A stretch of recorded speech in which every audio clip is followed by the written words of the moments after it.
بسم اللہ الرحمن الرحیم۔ عزیز طلباء، ہم جماعت اشتم کی اسلامیات 3 باب تقریباً مکمل کر چکے تھے۔ اب ہمارا چوتھا باب ہے اخلاق و آداب کے متعلق، اور ان میں اس چوتھے چیپٹر کے اندر ہمارا جو پہلا سبق ہے وہ ہے امر بالمعروف و نہی عن المنکر۔ امر بالمعروف اور نہی عن المنکر، اس کا مفہوم کیا ہے؟ امر کہتے ہیں، امر کا معنی ہے حکم کرنا، اور معروف کہتے ہیں نیکی کو۔ تو امر بالمعروف کا مطلب ہوا نیکی کا حکم کرنا، اور نہی کا معنی ہے روکنا، اور منکر کہتے ہیں برائی کو۔ تو نہی عن المنکر کا مفہوم یہ ہوا کہ برائی سے منع کرنا۔ تو امر بالمعروف و نہی عن المنکر، ان دونوں کا مفہوم یہ ہوا کہ نیکی کا حکم کرنا اور بری باتوں سے منع کرنا۔ تو یہ ایک مسلمان کا فریضہ ہے کہ وہ نیک باتوں کا حکم کرے اور برائی سے لوگوں کو منع کرے، یعنی پہلے تو خود بھی نیک کام کے اوپر عمل کرے، نیکی کے اوپر عمل کرے، اور پھر دوسروں کو بھی نیکی کا حکم دے، اور خود بھی بری باتوں سے بچے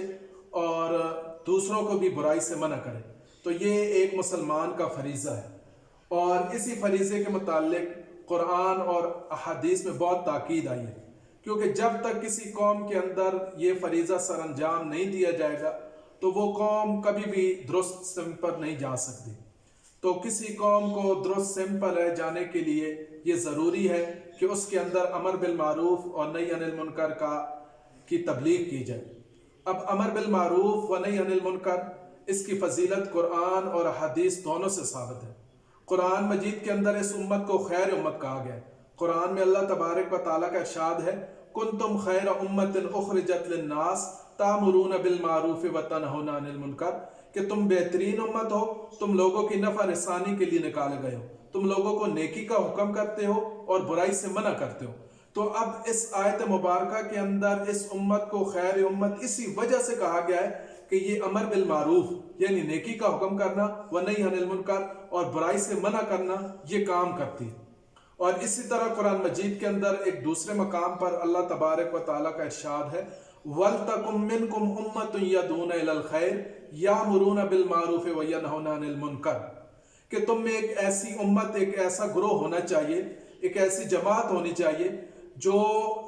یدعون الی الخیر، لوگوں کو نیکی کی طرف بلائے، خیر کی دعوت دے، اور وہ نیکی کا حکم کرے اور برائی سے لوگوں کو منع کرے۔ تو یہ اس امت کا فریضہ ہے لوگوں کو نیکی کی طرف بلانا۔ اسی طرح اللہ تبارک و تعالی ایمان والوں کو فرماتے ہیں قرآن مجید میں، یا ایھا الذین آمنوا قوا انفسکم واہلیکم نارا، کہ اے ایمان والو اپنے آپ کو بھی آگ سے بچاؤ اور اپنے گھر والوں کو، اپنی اہل کو بھی آگ سے بچاؤ۔ اب یہ آگ سے بچانا تب ہی ہو سکتا ہے کہ جب آدمی خود نیک عمل کرے، خود نیکی کرے اور لوگوں کو نیکی کی دعوت دے، اور خود برائی سے بچے اور دوسروں کو بھی برائی سے بچنے کی تلقین کرے۔ اب یہاں پر فرمایا قو انفسکم واہلیکم نارا، اہل، تو اہل ہر ایک اعتبار سے مختلف ہے۔ اب ایک گھر کا بڑا ہے، نگران ہے، تو وہ اس کے لیے جو اس کی اہل ہے وہ اس کا پورا گھر ہے۔ اسی طرح ایک قوم کا حکمران ہے تو اس کی جو قوم ہے وہ اس کی اہل ہے۔ تو اسی طرح ایک گھر والوں کے لیے ضروری ہے کہ وہ اپنے گھر والوں کو برائیوں سے منع کریں، روکیں، اور ایک جو حکمران ہے اس کو چاہیے کہ وہ اپنی پوری رعایا کو برائیوں سے روکے اور ان کے لیے ان کو اچھائیوں کا حکم کرے۔ اسی طرح اسی کے بارے میں قرآن مجید کے اندر ارشاد بھی موجود ہے، الذین ان مکناہم فی الارض اقاموا الصلاۃ وآتوا الزکاۃ وامروا بالمعروف ونہوا عن المنکر، فرمایا ہم جن لوگوں کو زمین کے اندر اقتدار عطا فرماتے ہیں ان کو چاہیے کہ وہ اقام الصلاۃ، نماز کو قائم کریں، وآتوا الزکاۃ، اور زکوٰۃ کو ادا کریں، وامروا بالمعروف، اور وہ نیکی کا حکم کریں، ونہوا عن المنکر، اور وہ برائی سے منع کریں۔ تو یہ صاحب اقتدار جو لوگ ہیں ان کی بھی یہ ذمہ داری ہے، اور اس طرح جو بھی جس قوم کا بڑا ہے، گھر کا بڑا ہے، اس کے ذمہ ہے یہ کہ وہ اچھائی کا حکم کرے اور برائی سے منع کرے۔ اور خود نبی کریم صلی اللہ علیہ وسلم کا ارشاد، یعنی ایک تو قرآن سے بھی اس کی اہمیت اور فضیلت پتہ چلتی ہے۔ اور خود نبی کریم صلی اللہ علیہ وسلم نے یہ ارشاد فرمایا کہ افضل جہاد ظالم حکمران کے سامنے کلمہ حق کہنا ہے۔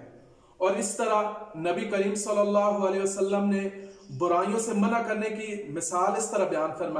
فرمایا کہ جو لوگ نیکی کا حکم کرتے ہیں اور برائی سے منع کرتے ہیں، ان کی مثال اس طرح ہے کہ ایک کشتی ہے اور کشتی کے دو حصے ہیں۔ اب اوپر والے حصے میں جو لوگ رہتے ہیں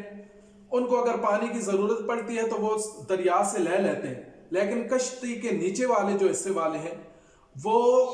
ان کو جب پانی کی ضرورت پڑتی ہے تو وہ یہ سوچتے ہیں کہ ہم اگر اوپر جائیں گے تو اوپر منزل والوں کو تکلیف ہوگی، تو کیوں نہ ہم نیچے ہی سوراخ کر لیں کشتی کے اندر اور نیچے سے پانی حاصل کر لیں۔ تو اللہ کے نبی نے فرمایا کہ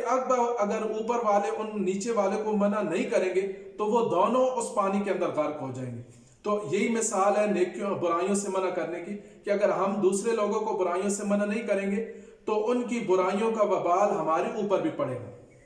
لیکن اس کے ساتھ یہ بھی ضروری ہے کہ جو آدمی دوسروں کو نیکی کا حکم کر رہا ہو اور برائیوں سے منع کر رہا ہو تو خود بھی وہ نیک کام کر رہا ہو اور خود بھی برائیوں سے بچ رہا ہو، کیونکہ جب تک انسان کے قول کے اندر، عمل کے اندر اور قول کے اندر مطابقت نہیں ہوگی، اس کی بات کا دوسروں کے اوپر اثر نہیں ہوگا۔ تو اثر کرنے کے لیے ضروری ہے کہ اس کا خود قول جو ہے، یعنی جو وہ نیکی کی طرف لوگوں کی رہنمائی کر رہا ہے، اور خود اس کا عمل ہے، ان دونوں کے اندر مطابقت ہونا ضروری ہے۔ اسی کے بارے میں قرآن مجید کے اندر ارشاد بھی موجود ہے، یا ایھا الذین آمنوا لم تقولون ما لا تفعلون، اے ایمان والو تم لوگوں کو وہ بات کیوں کہتے ہو جو تم خود نہیں کرتے۔ اور خود نبی کریم صلی اللہ علیہ وسلم نے ارشاد فرمایا کہ معراج والی رات میں نے ان واعظوں کو دیکھا کہ جو لوگوں کو تو نیکی کا حکم کرتے ہیں لیکن خود جو ہے نیک کام نہیں کرتے اور خود برائیوں سے نہیں بچتے، یعنی جو کہتے ہیں اس پر خود عمل نہیں کرتے، ان کے قول اور عمل کے درمیان مطابقت نہیں۔ فرمایا ان کے ہونٹ کینچیوں سے کاٹے جا رہے تھے، یعنی اتنی بڑی ان کو سزا مل رہی تھی۔ تو امر بالمعروف اور نہی عن المنکر یہ کرنا بھی ضروری ہے اور خود انسان کے لیے اس کے اوپر عمل کرنا بھی ضروری ہے۔ اور دوسرا، جو آدمی امر بالمعروف اور نہی عن المنکر کا فریضہ سر انجام دے رہا ہو، اس کے لیے ضروری ہے کہ اس کے اوپر جو بھی تکالیف آئیں وہ اس کو برداشت کرے، اور اس کے ساتھ ساتھ وہ اچھے اخلاق خود بھی اپنائے گا، تو تب دوسرے لوگوں کے اوپر ان کی اس خوبیوں کا اثر ہوگا اور لوگ اس کی بات کو سن کر اس کے اوپر عمل کریں گے۔ تو اللہ تعالی ہمیں بھی امر بالمعروف اور نہی عن المنکر کے مطابق زندگی گزارنے کی توفیق عطا فرمائے۔ اللہ حافظ۔